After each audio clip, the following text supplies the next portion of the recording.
हमारे मन को शांत और स्थिर करने के लिए दो उपाय देते हैं। पहला, ध्यान लगाना या मेडिटेट करना।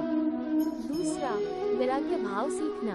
आप ध्यान या मेडिटेशन शब्द सुनते ही आप में से कई लोग कहेंगे कि आप आंख बंद कर सांसें अंदर बाहर नहीं ले सकते। यहाँ हम सब गलती कर बैठते हैं। मेडिटेशन या ध्यान का मतलब सिर्फ आंख बंद कर बैठना नहीं होता।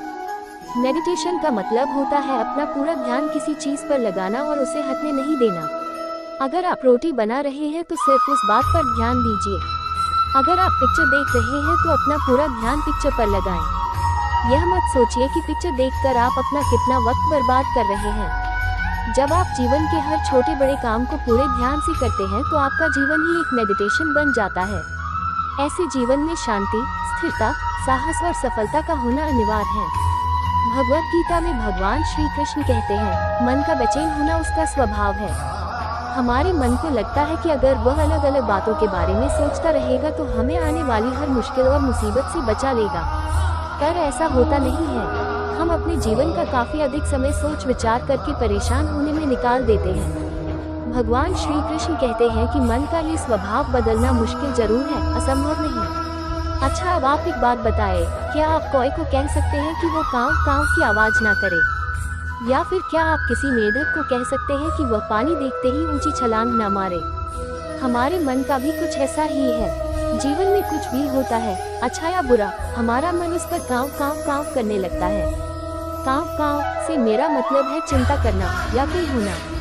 कोई बुरी बात होती भी नहीं है और मन परेशानी की ऊंची ऊंची लपटें लेने लगता है। कभी कभी तो मुझे ऐसा लगता है कि हम में से कई लोग सिर्फ परेशान होने के लिए जीते हैं। सारी परेशानी, पीड़ा, दुविधा अक्सर हमारी मन की बनाई हुई कहानियां होती हैं। वैराग्य भाव दूसरा उपाय। वैराग्य का अर्थ यह नहीं कि आप सब कुछ छोड़कर जंगल में जाकर बैठ जाएं। वैराग्य का सच्चा अर्थ है कि आप जो काम कर रहे हैं उसका क्या नतीजा या रिजल्ट निकलेगा उसकी चिंता ना करें। जैसे अगर आपने कोई इंटरव्यू दिया, आप ये कर सकते हैं कि पूरे मन से तैयारी करें और अपना बेस्ट भी करा जाए। वह नौकरी मिलना या ना मिलना आपके हाथ में नहीं है। इस नतीजे के पीछे अलग अलग चीजें हैं जो आपके बिल्कुल कंट्रोल में नहीं। तो जिस चीज के बारे में आप कुछ कर नहीं सकते, उसके बारे में चिंता भी ना करें। यही वैराग्य का सच्चा मतलब होता है।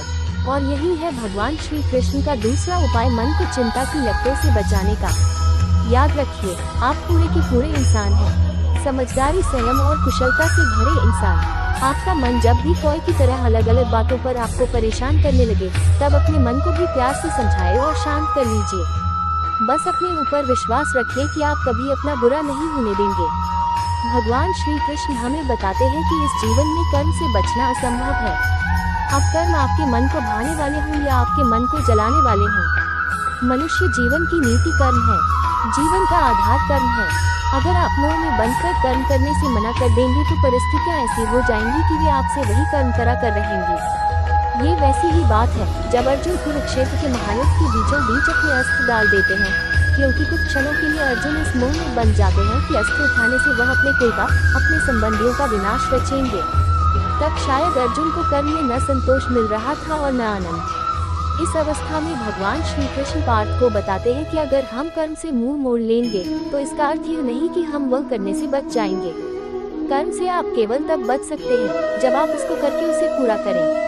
अब यह आप पर है कि आप अपने कर्म को धर्म समझकर करें या बोझ समझकर। आपके कर्म को आप कौन सी भावना से करते हैं, वह पूर्ण रूप से आप पर है। लेकिन करना तो पड़ेगा, इस तरह या उस तरह।